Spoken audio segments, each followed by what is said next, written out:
Okay, good afternoon, everybody. Thank you all for joining us for our last webinar of 2020.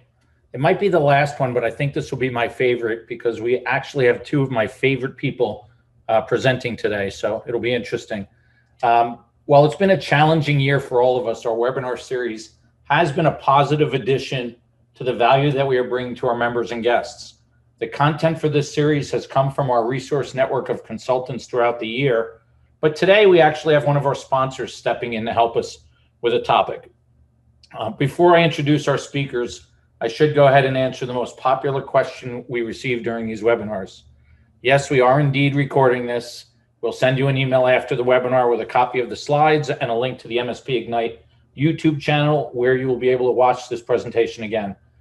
You'll all remain muted during the presentation. However, please use the Q&A button to ask questions along the way so that when we get to the end, there will be about 10 minutes left to do some Q&A. Our keynote speaker today is Beth Neargarder, Channel Sales Manager at RocketCyber. Her bio says she lives to help businesses grow, but I know Beth pretty well, and I'd say that the truth is that she lives to help people in whatever way she can. Prior to joining the team at RocketCyber as a channel manager, Beth had experience across many industries. With a background in purchasing, HR, marketing, sales, and channel management, as well as starting her own business, she has a broad range of skills and experiences. Beth is a mom to 3 amazing kids. She enjoys everything outdoors, is a phenomenal singer, and is very involved in her church. Of course, webinars like this don't take place without the assistance of our valued partners and sponsors. And actually, Datto's been one of our biggest sponsors since we started. Today, we have the pleasure of having Desiree Thomas with us. Good afternoon, Des. Thank you for the warm introduction. And thank you for having me here today. So as Steve said, my name's Desiree. I'm one of the channel development managers here at Datto, which in a real life means I get to do all these presentations in person in real life. But now I'm coming to you from Calgary, my home office, and excited to be here. So I'm just going to cover a bit of information about the industry, what we've seen based on the last year or of our lives and what we're seeing moving forward, and what you guys can do, some tips and tricks that you guys can do to help grow within this business, within this industry. So chances are you know who Datto is. Just kind of give you a quick rundown. We were founded in 2007, and since then we've grown quite drastically to over 1,700 employees worldwide with 23 different offices, and we remain and will continue to remain channel only. And that just really means that we're not competing for your clients. We're here to support you guys as MSPs. Without you guys growing and your business is growing, we won't. So it's really important for me to point out.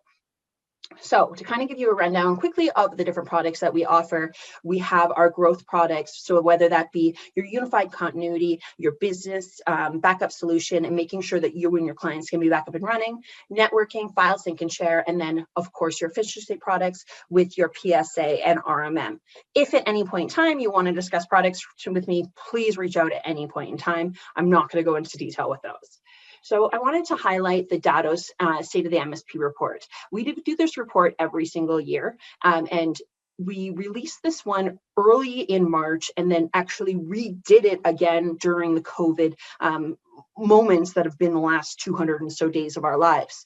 So when we do this, we surveyed 1,800 managed service providers to really find out what is the state of the channel, what is the state of the industry. Are you guys growing? Are you slowing down? What does your businesses look like?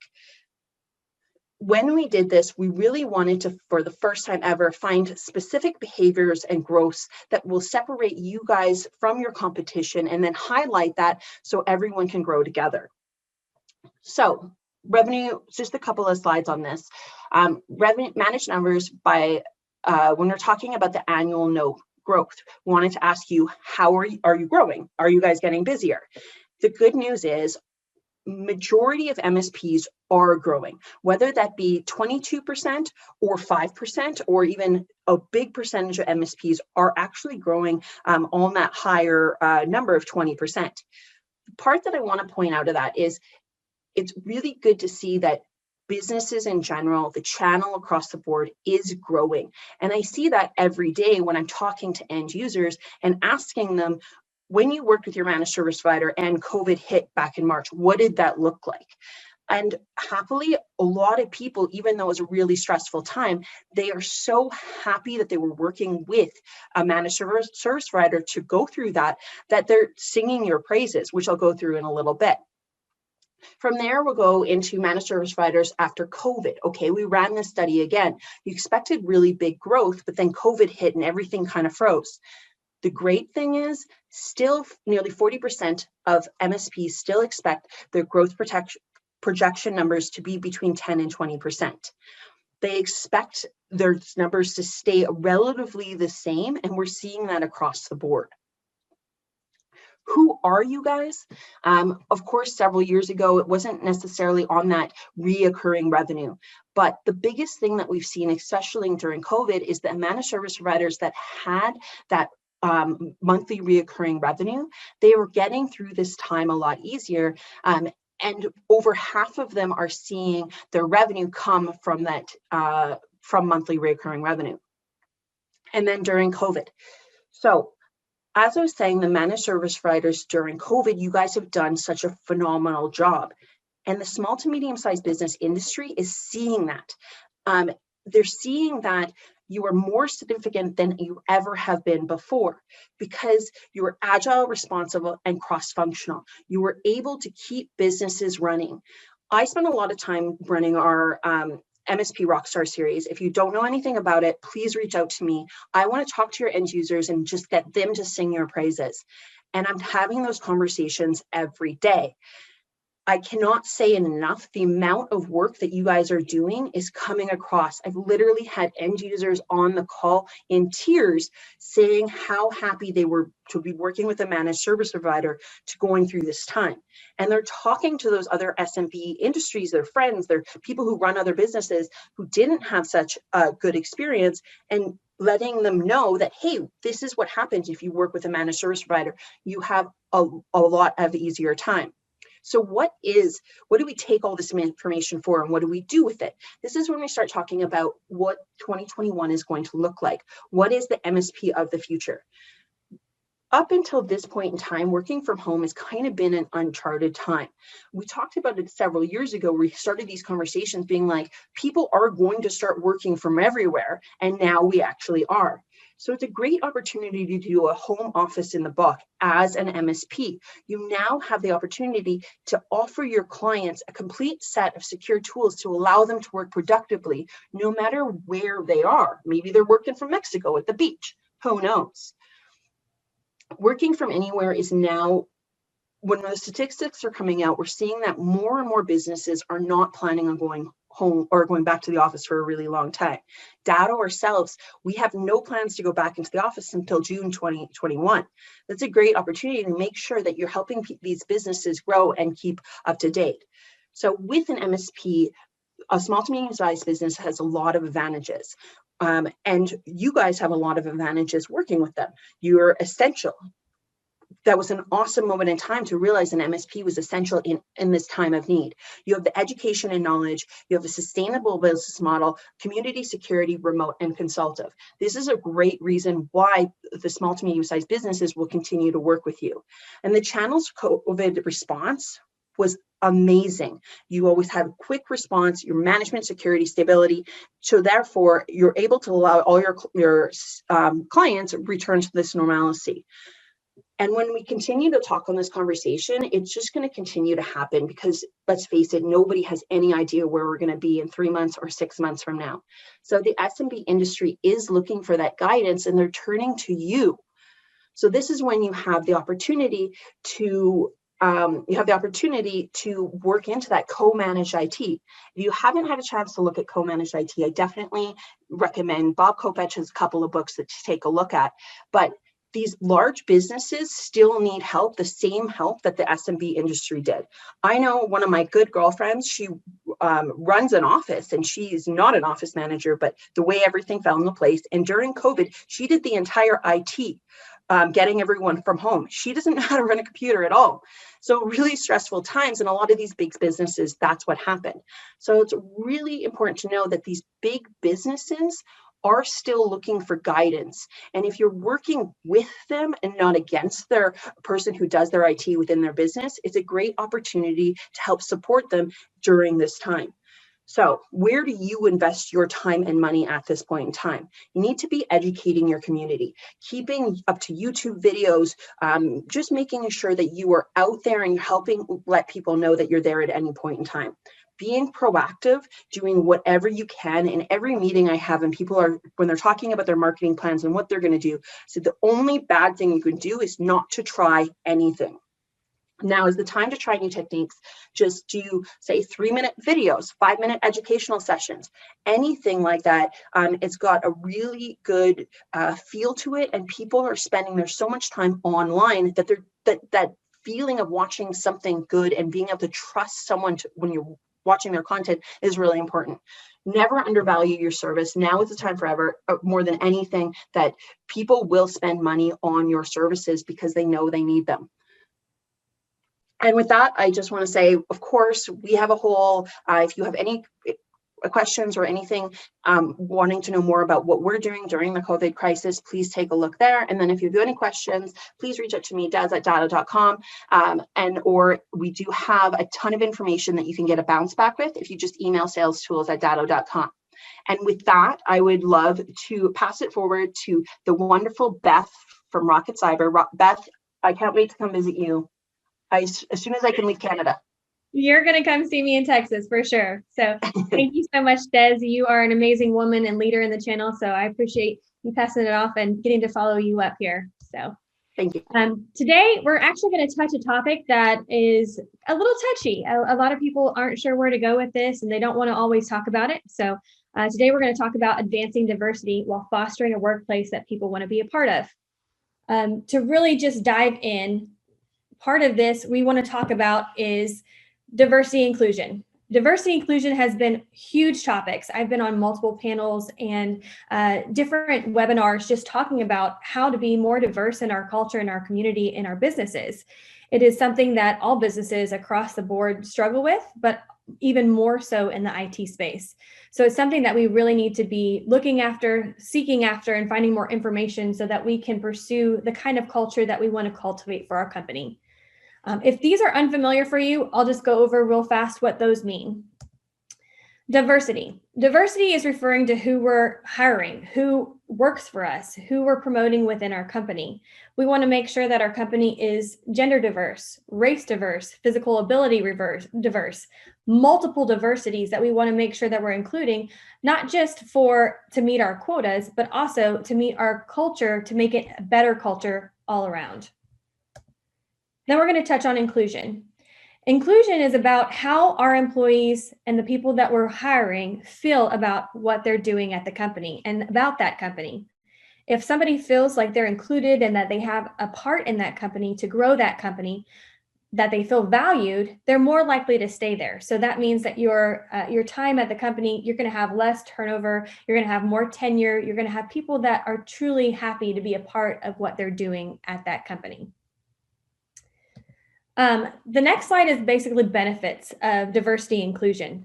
The benefits are limitless. There are so many different things that you'll find out there of statistics on what makes it to where it makes it a better culture overall. But also, you'll also see how some companies are kind of scared to do it. They're like, okay, I'm going to have to implement all these new things, all these new policies. I don't really want to go and do that. But honestly, if they just take that leap of faith, it will make their culture and their company grow exponentially. We've all seen in 2020 how we are working remote. It has been a very, very different time and a very different culture that we're trying to create here.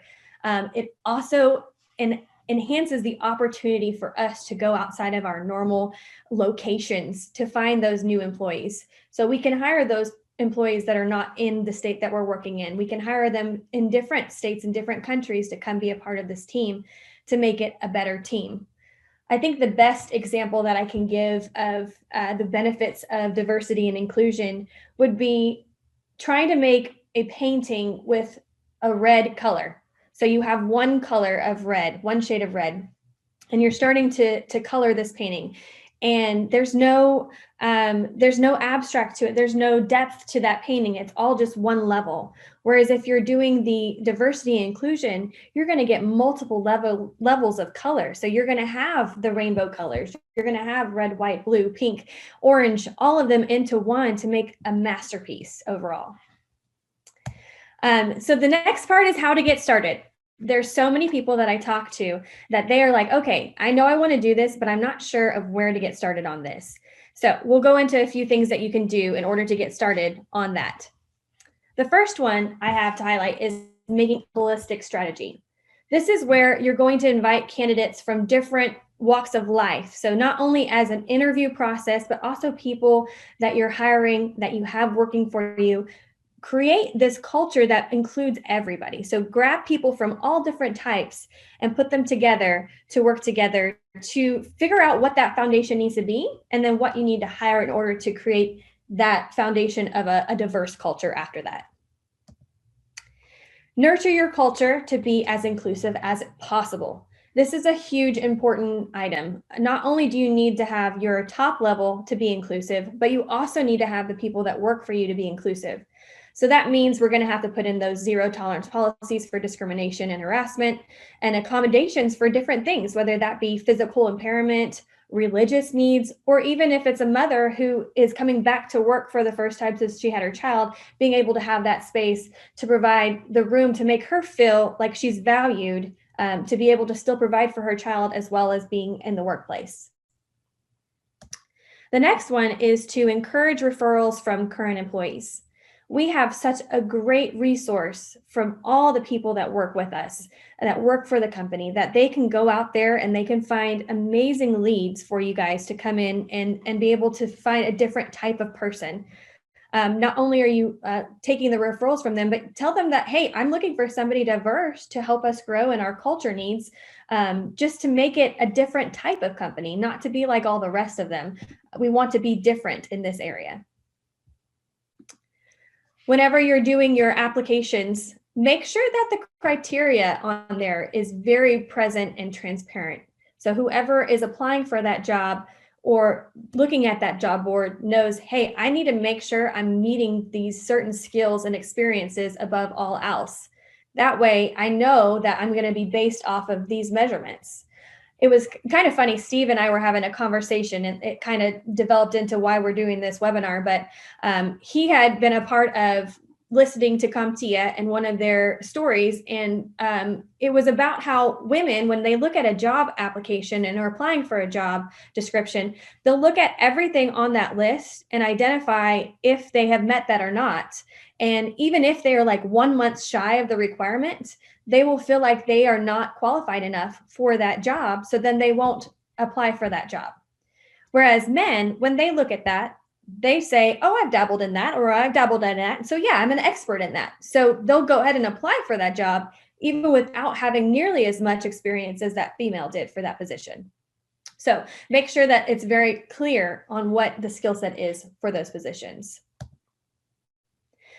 Another great one that I actually see this a lot when I was in recruiting and in the HR side, where we wouldn't always base it off education. We would look at their background too.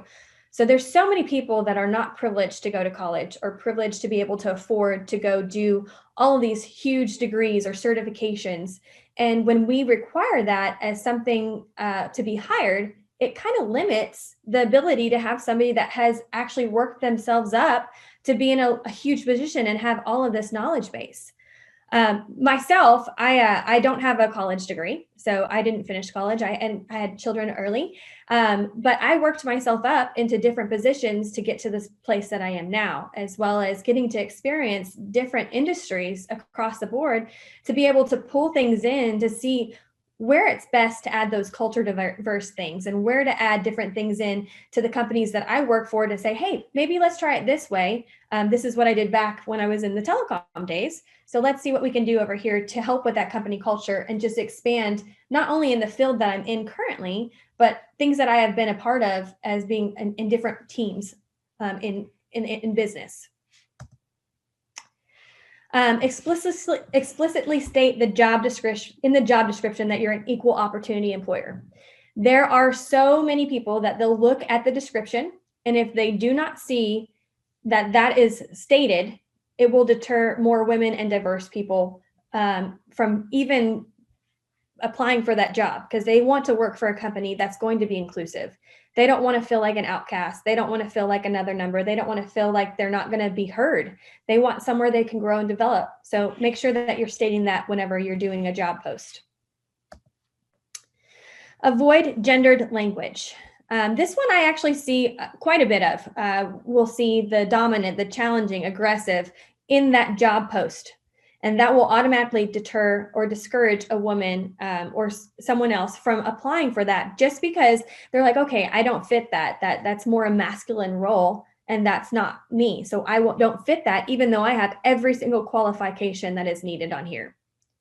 I worked with a company that instead of doing putting those dominant words in there or doing any of the whether you're male or female or ethnic in there, they put in a DISC profile. So they profiled them based on their personality instead of based on what their heritage is. And that actually created such a better result for the candidates that they hired, that instead of figuring out if they're male, female, or ethnic or anything like that, all they did was do the DISC profile first.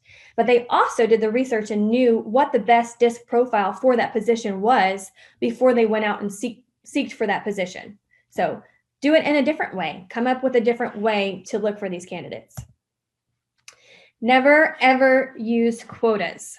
That is one thing that people don't want to just be a number. They want to be someone that you saw that they thought that you thought they were a rock star and that they could bring the company to the next level. Not that they met the number for how many Latinos that you had or how many women that you had. They want to make sure that you actually saw the value in what their skill set was. Even veterans are the same way. They want to be acknowledged, not just because they're a veteran and you want to hire a veteran to look like you met your quota on veterans, because they actually have such great abilities and skills that they can bring to the table that they want to be used and to further their abilities in a workspace. Post your vacancies in unlikely places. So I know right now is COVID times, and so not many people are going out and about too much, but the places that you're still going to need to go are your gyms. People are still going to go to the gym. I know it's a lot less than it was. But daycare centers, there's still people that are working and they need to be having care for their children as they're working. So post your vacancies in places like that. That will draw way different people than you normally would on the job boards or on LinkedIn or any of those outlets in that area. That way you can get a different kind of culture as well. And yes, those are also in your location area. So if you're looking to hire someone that can come into your office, that would be a great outside of your normal place to look for those recruits. Let's see if the next slide will go or not. Okay. Remove those identifiers. So there is some great software out there that will make it to where you can take away the name off of the application. You can take away if they're ethnic or not off the application. That way it's very much based on their abilities. So what they're proficient in, what their skill set is, that's what they're based on. So make sure you're taking those off when you're considering the people that you're hiring for your new positions.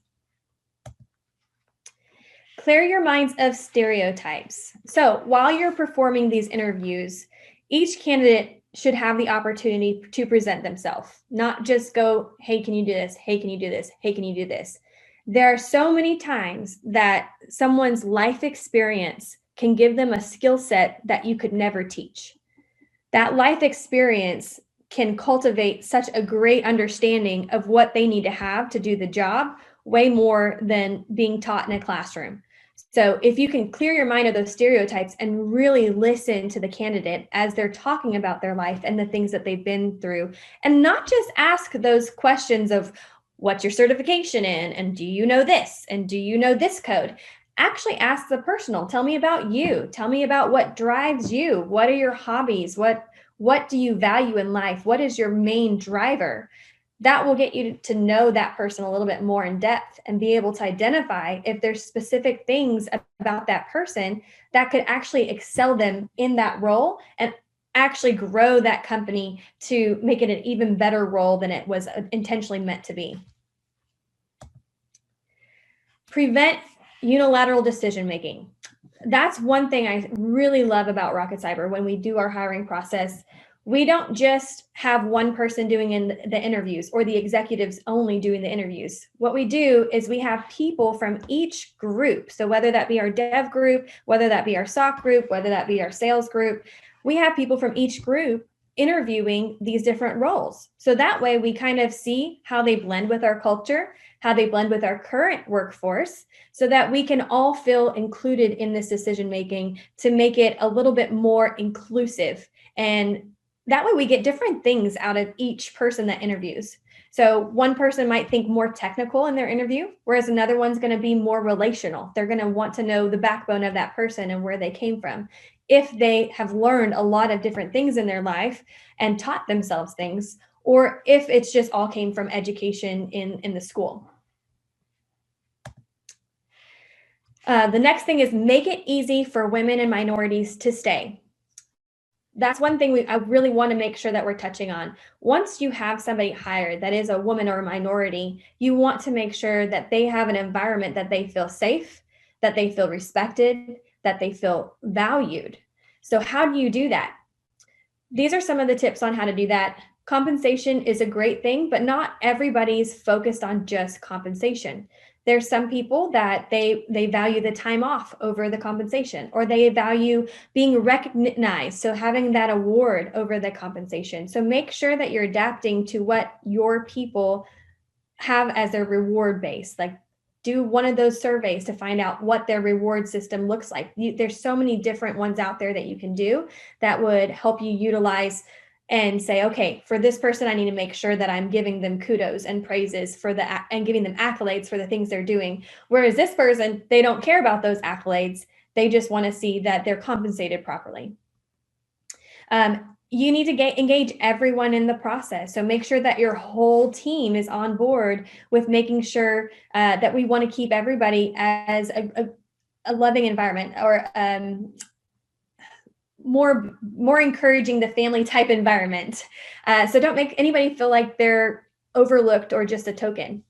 And then you also need to track and measure your progress. So when you're doing all of these surveys, if you do them monthly, when I worked back in telecom, we did monthly surveys and they were anonymous. So people felt like they could fully divulge everything that they wanted to talk about and share about. So make sure that when you're sending out these surveys, that you're collecting the data and actually making points to accommodate some of the requests that were in there. So if there was someone that was saying, hey, I really enjoy working in here, but these things are causing me to look elsewhere. So make sure that you seek those out, so that way you can provide a culture that is adaptive and making sure that they feel appreciated and wanted in that culture. Promote diverse employees to higher positions. So yes, you're going to have your leadership team. And especially when you start implementing something like this and you don't have a diverse culture to start off with, it might be a little harder for you to always just promote into leadership roles. But I encourage that, definitely.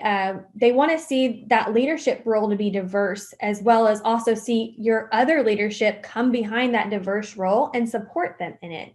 And then not only from there, trickle down to the employees and the different divisions, and make sure that you have a great hierarchy that has diversity in that hierarchy as well. You don't want to risk losing employees that have to other opportunities because you just overlooked them for a position that they could fully do and grow into even more so, and them having that diversity. Don't limit your definition of diverse.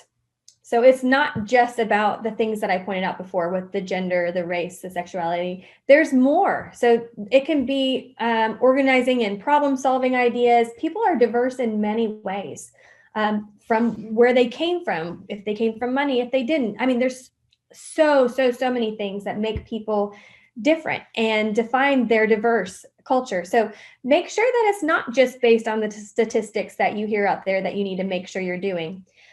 Make sure that you're including everybody in that. Make everybody feel that they're all included in this process. So even if it isn't a diverse person, make sure that they feel included too, because the last thing you want to do is take your culture and make it diverse. And then the people that were there before that weren't diverse, then they feel excluded because they're not of the diverse culture. So make sure you're including everybody. Everybody needs a voice. Everybody needs to be heard in this. The next thing on here is, let the slide go to the next one, sorry. Conducting exit interviews. One thing that we did a lot of was exit interviews because we wanted to see why people were leaving and if there was something we could have done to fix it or resolve it or make it better. I actually was hired at our telecom company in our HR department to start an employee engagement team. And so what that looked like was I would come over the main campus and then facilitate leaders in all of our campuses around the world. And we were about 2,500 employees globally. And so from doing that, each of our GenGage teams would do an exit survey or exit interview with everybody that was either leaving or let go or any of those to make sure that our employee engagement was where it needed to be.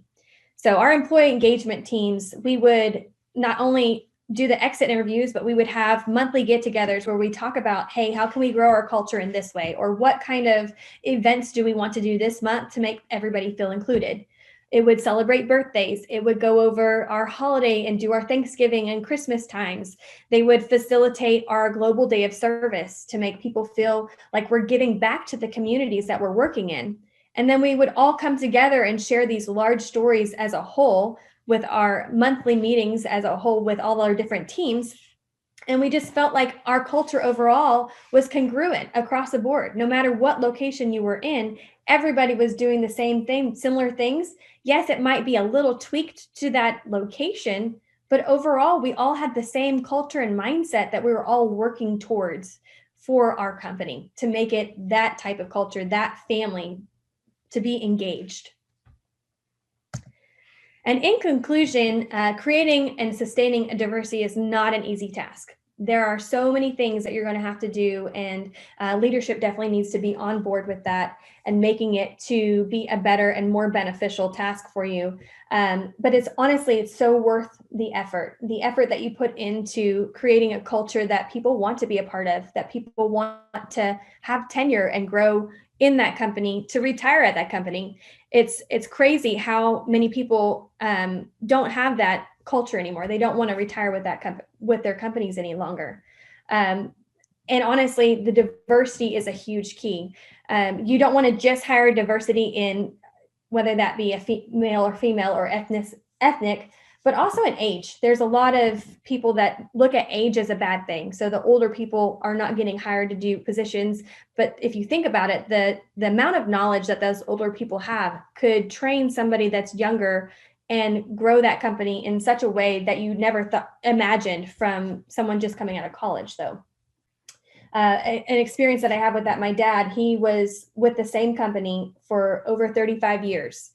He had so much knowledge of every single group in that company. And they would bring in new people, he would train them up, and then he would let them take on new roles, and they would grow their roles and outgrow him. And so then when his tenure there was over, he was like, well, there's no way I can get a job at any other company, even with all the knowledge that I have. So he had tons of knowledge in the software space and in the IT space, but everybody saw just an age. So make sure that you're presenting those opportunities for people to be able to hire whatever the diversity is that you're looking for to grow your culture. There's so many different people that are fit for these roles and can expand your roles and expand your company in a way that you never saw available before. And with that, I'm going to open it up for questions and let Steve and Des come on here and talk some more about some of the things that they have seen in diversity and inclusion in their companies, and questions that they might have, or experiences that they have, some stories they have as well. Fantastic, Beth. Great job. Anyone that has any comments or questions, please throw it in the chat while we go back and forth a little bit here. Beth, I have to say that last thing about throwing out a nice comment to those of us that might be called seasoned, I really appreciate that. That was nice. I see it a lot. So it's something that is valued. The amount of knowledge that you guys have And even if you're only there for a little bit before you retire, just think of someone working alongside of you and gaining all of that knowledge from that seniored person or the tenured person. It's actually more educational, but more beneficial than any kind of certification you could probably get. I'm going to let you off the hook. I'm not going to keep going on that one. Thanks. So I love the comment about make it easy for them to stay. I think that's the one that we miss out on a lot. Des, are you with us too? Yeah, I'm here. Cool. I'm wondering if you guys agree that I think I made this comment in our prep before we got on together, or when it was just the three of us, that I don't know a business person out there that isn't interested in hiring whoever they find that would be best for the job. That doesn't mean that we necessarily make an environment or create an environment that'll hold on to the people that we bring in. I think that's a big one for me, is just saying, how do I make it easy for the diverse people I do hire to want to be here, to want to stay? Right. That's honestly a huge one. And I think having some kind of initiatives, so taking not only the initiative to be diverse, but also then saying, okay, what do I need to implement in an everyday atmosphere for these people? That's definitely a leadership type of thing that they need to be implementing, but also to have maybe a group of people in that company that are helping to make sure that it happens on a daily. So one person can definitely drive it forward, but honestly, a group of people that are trying to make it transition into a daily thing and making people feel included is definitely very beneficial. Des, did you have anything on that one too? Yeah, I think one of the biggest things that I've learned in the last little bit is honestly listening to what's happening around you and realizing that although this has been going on for years, it's kind of new to make this change. And so there's things, even watching your presentation today, I had never even thought about how you're saying that if you do this wording, that certain groups of people will think that it no longer includes them. And so even just watching that and paying attention and recognizing that those things can happen, I think are really big things within any industry or business. So even within a business, always having those conversations with your staff and your employees and making sure that it is on their forefront of mind about how they're going to interact with each other and what can you do to make it so it's more of a comfortable and proactive and productive place all around. Exactly. You know, it's also, as we think about the year we've had here in 2020 with the escalation of work from home, right? We all knew it was coming at some point, but the technology's there, the reason for being there changed, and Beth, certainly because we have our cadence call regularly, you know, how especially last year when your kids were home taking their classes, right? It was pretty common to have one of them come over and say hello while we were on a call. I think sometimes we don't think about the fact that everyone's world was changed at the same time in 2020. So it was a lot easier to be accommodating. But little by little, as I see people going back or settling into what is now normal, you see the tolerance for the disruptions of working from home changing. Oh, yeah. That's a big thing we need to think about. And it's not just diversity. It doesn't matter who you are, but your home situation now affects the way you work or the way you might be interrupted during a call or a meeting. Yeah. And working for a company that is, they are more relaxed on that and they understand is going to be key for a lot of people, not only women, but also men. There was many calls that I was on where someone's kid would come up behind them and then start talking. And honestly, my kid would then hear the other kid and come up and start talking to the kid. So then it would be more about the kids talking than us. But it created a different kind of communication with those people, with those prospects or with the people that we're working with. It created more of a family. And so you have a different kind of connection. And I think when you're more adaptive and more willing to be okay with it, it creates a better connection and relationship overall anyways. So, you know, I have one peer group member who I've known for years, and we've communicated via Zoom or other video for years. And when he's home and we talk, if I don't actually ask about his kids, before we get off the call, he'll go, "Aren't you going to ask who's home?" They usually want to come and say hello, and it just, you're right. We've built a stronger relationship by understanding the situation we're all in. It's funny. I wrote down when you were speaking earlier, don't treat everyone the same. And from an HR perspective, your background in HR, that's taboo, that statement, right? Whoa, we have to treat everyone the same. But there's a difference between following certain rules and treating everyone the same. And I believe we do need to treat people different and understand, for example, who works better from home, who has more challenges getting to work in the office because of their situation with children, or they're taking care of their parents, or whatever it might be. We have to adapt to all of those things today, just to compete and get good people working for us. Yeah. Des, did you have anything on that one? I heard you chime up for a second. I was just going to say, like, I think one of the things that we're changing with this work from anywhere world is also, and of course, across the board, it doesn't work. Like you said, you can't treat everyone the same, but people are working different. I know some of my coworkers, if they're not doing presentations, might be putting decks together at 3 a.m. Like they might be spending the afternoon like hanging out with their family and then working while the kids are in bed at night. And I think it's an awesome opportunity to actually work with those people, instead of like locking them down, being like, no, okay, now you have to work 9 to 5. But even for single parents, it's an awesome time for single parents to be like, now as a single mom or dad, you now have the opportunity where if an employer will work with you around, and if there's an option, of course, work around the hours where as long as you're getting your work done, it doesn't matter when you do it. You could fit it in between nap time or whatever throughout the day, or just what works better on your whole mental health. Like I'm more of a morning person. And if I had to do all my work on different time zones at like 5, 6, 7, 8 p.m., my brain is pretty much useless then. Yeah. I agree with that completely. It just depends on the time. And once kids are home, it's like, okay, I have to shut off and be mom now. So, and then later on I can turn myself back on and be back to RocketCyber. So it's nice to have that flexibility. I also heard, I have an amazing mentor that helps me, encourage me in different things I can do in companies.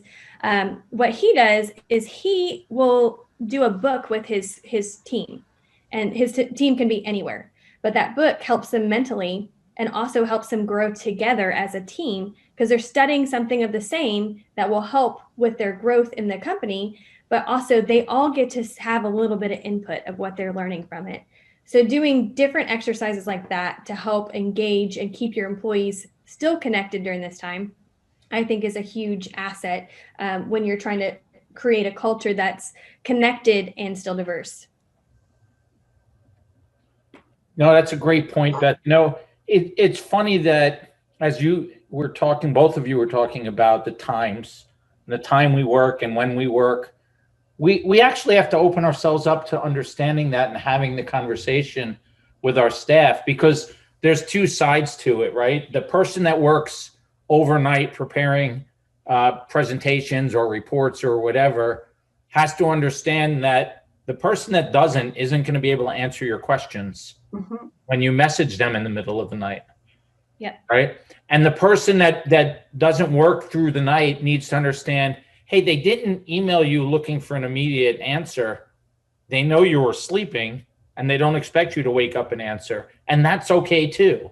Like we all have to get through that point of, number one, not having notify on our phones so that we aren't woken up all the time.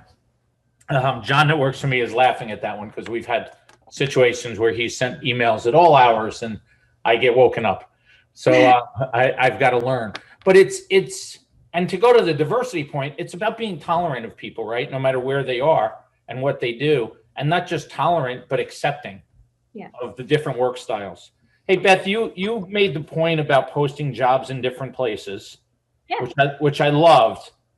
Is there any place that would be taboo from that? Like, is the church bulletin board or the temple bulletin board a good place, or is that like a bad idea? No, that's a great idea. Honestly, for my church, anytime one of the girls or any of the people that I work with in ministry, whenever one of their family members is looking for a job, they share it out as a prayer request. And then there are so many people that come behind and they're like, oh my gosh, I have a job for you. Or I know this job that could be a great fit for you.